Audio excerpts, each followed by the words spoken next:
ವೀಕ್ಷಕರೇ, ಕೊಪ್ಪಳ ಲೋಕಸಭಾ ಕ್ಷೇತ್ರ ಸತತವಾಗಿ ಸೋತು ಅನುಕಂಪದ ಅಲೆಯಲ್ಲಿ ಒಂದು ರೀತಿ ಕಣ್ಣೀರಲ್ಲೇ ಮುಳುಗೋಗಿದಂತ ರಾಜಶೇಖರ್ ಇಟ್ನಾಳ್ ಅವರು ಗೆಲುವನ್ನ ದಾಖಲಿಸಿದ್ದಾರೆ. ಬಿಜೆಪಿ ಅಭ್ಯರ್ಥಿ ಡಾಕ್ಟರ್ ಬಸವರಾಜ್ ಕ್ಯಾವಟೂರ್ ಅವರ ವಿರುದ್ಧ. ಹಿಂದೆ ಕುಷ್ಟಗಿ MLA ಆಗಿದ್ರು ಬಸವರಾಜ್, ಬಿಜೆಪಿ ಅಭ್ಯರ್ಥಿ ಅವರ ತಂದೆ ಕುಷ್ಟಗಿಯಲ್ಲಿ MLA ಆಗಿರೋ ಶರಣಪ್ಪ ಅವರು ಬಿಜೆಪಿ ಅಭ್ಯರ್ಥಿಯ ಪರವಾಗಿ ಸಾಕಷ್ಟು ಪ್ರಚಾರ, ಜೊತೆಗೆ ಜನಾರ್ದನ್ ರೆಡ್ಡಿ ಅವರಾಗಿರ್ಬೋದು, ವಿಜೇಂದ್ರ ಅವರಾಗಿರ್ಬೋದು, ಅತಿ ದೊಡ್ಡ ರೋಡ್ ಶೋಗಳನ್ನ ನಡೆಸಿದ್ರು. ಅಭ್ಯರ್ಥಿಗಿಂತ ಪಕ್ಷ ಮುಖ್ಯ ಅನ್ನೋ ಲೆಕ್ಕಾಚಾರದಲ್ಲಿ ಬಿಜೆಪಿ ಸಾಕ್ತು. ಇಷ್ಟಾದ್ರೂ ಕೂಡ ಅಭ್ಯರ್ಥಿ ಅಥವಾ ಬಿಜೆಪಿ ಸಿದ್ಧಾಂತಕ್ಕಿಂತ ಹೆಚ್ಚಾಗಿ ರಾಜ್ಯದಲ್ಲಿ ಅಂದ್ರೆ ಕರ್ನಾಟಕದಲ್ಲಿ ಗ್ಯಾರಂಟಿ ಗೆದ್ದಿದೆ. ಅಲ್ಪಸಂಖ್ಯಾತ ಮತಗಳು ಅತಿ ದೊಡ್ಡ ಮಟ್ಟದಲ್ಲಿ ಕೈ ಹಿಡಿದಿದೆ. ಜೊತೆಗೆ ಕಳೆದ 2 ಬಾರಿಯ ಸೋಲಿನ ಅನುಕಂಪ ವರ್ಕ್ ಆಗಿದೆ ರಾಜಶೇಖರ್ ಇಟ್ನಾಳ್ ಅವರು ಅನ್ನೋದಕ್ಕೆ ಕೊಪ್ಪಳ ಸಾಕ್ಷಿ ಅಂತಾನೆ ಹೇಳ್ಬೋದು. ನಮ್ ಜೊತೆ ನಮ್ಮ ಪ್ರತಿನಿಧಿ ಸಂಗಮೇಶ್ ಇದ್ದಾರೆ, ಅವ್ರನ್ನ ಕೇಳೋಣ. ಕೊಪ್ಪಳ ಕಾಂಗ್ರೆಸ್ ಪಾಲಾಗಿದೆ, ಹೇಗೆ ಅನಿಸ್ತದೆ, ಹೇಗೆ ವಿಶ್ಲೇಷಿಸ್ತೀರಾ? ಖಂಡಿತ. ಯಾಕಂದ್ರೆ ಕೊಪ್ಪಳದ ಬಗ್ಗೆ ಹೇಳೋದಾದಂತಂದ್ರೆ ಸುಮಾರು ಗ್ಯಾರಂಟಿಯಲ್ಲಿ ವರ್ಕ್ ಆಗಿದೆ.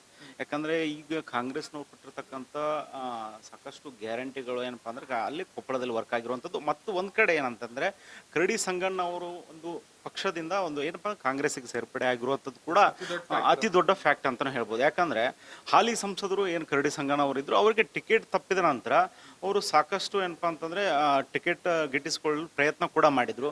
ಆ ಟಿಕೆಟ್ ಏನು ಅವರಿಗೆ ಸಿಗೋದಿಲ್ಲ ಅನ್ನೋ ಒಂದು ಏನು ಫೈನಲ್ ಯಾವಾಗ ಗೊತ್ತಾಯ್ತು, ಅವಾಗ ಕಾಂಗ್ರೆಸ್ ಸೇರ್ಪಡೆ ಆದ ನಂತರ ಅದು ಏನು ಇವಾಗ ಗೆಲುವು ನೋಡ್ಬೋದು ನೀವು, ಎಷ್ಟು ಸಾವಿರ ಗೆಲುವು ಇದೆಯಲ್ಲ ಎಷ್ಟು ಸಾವಿರ ವಿನ್ ಆಗಿದೆಯಲ್ಲ ಅದು ಏನಪ್ಪಾ ಅಂತಂದ್ರೆ ಕರಡಿ ಸಂಗಣ್ಣ ಅವರ ಎಫೆಕ್ಟ್ 100% ಆಗಿರುವಂಥದ್ದು. ಹೌದು, ಯಾಕಂದ್ರೆ ಪ್ಯೂರ್ಲಿ ಏನಪ್ಪಾ ಅಂತ ಅವ್ರ ಓಟೇ ಅವ್ರದ್ದು ಏನಪ್ಪಾ ಅಂತಂದ್ರೆ ಮೈನಸ್ ಆಗಿರುವಂಥದ್ದು.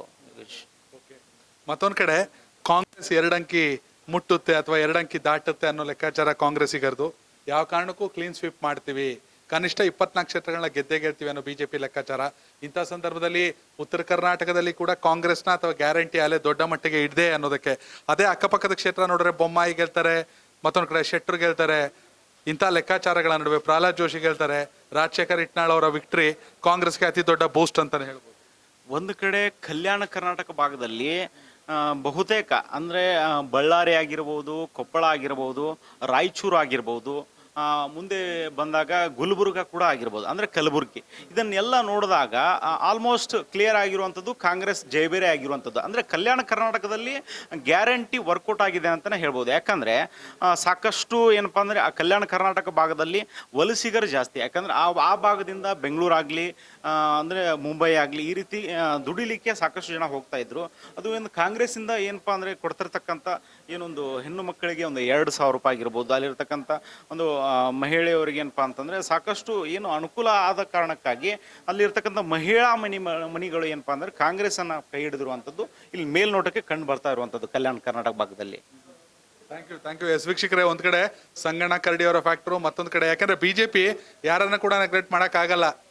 ರೋಗಿ ಅಂತ ಜಗದೀಶ್ ಶೆಟ್ಟರ್ನೆಲ್ಲ ಸೋಲ್ಸಿದ್ರು, ಆದ್ರೆ ಜಗದೀಶ್ ಶೆಟ್ಟರ್ ಎಷ್ಟು ಅನಿವಾರ್ಯ ಅಂತ ಗೊತ್ತಾಯ್ತು ಬಿಜೆಪಿಗೆ. ಅವರೇ ಅಭ್ಯರ್ಥಿಯಾಗಿ ಬಂದು ಗೆಲ್ಬೇಕಾಯ್ತು ಬೆಳಗಾವಿಲಿ. ಇದೇ ರೀತಿ ಸಂಗಣ್ಣ ಕರಡಿ ಅವ್ರನ್ನ ಕೂಡ ನೆಗ್ಲೆಕ್ಟ್ ಮಾಡಿದ್ರು, ಸೂಕ್ತ ಸ್ಥಾನಮಾನ ಕೊಡ್ಲಿಲ್ಲ ಅಥವಾ ಸರಿಯಾದ ರೀತಿ ಎಕ್ಸಿಟ್ ಕೊಡ್ಲಿಲ್ಲ.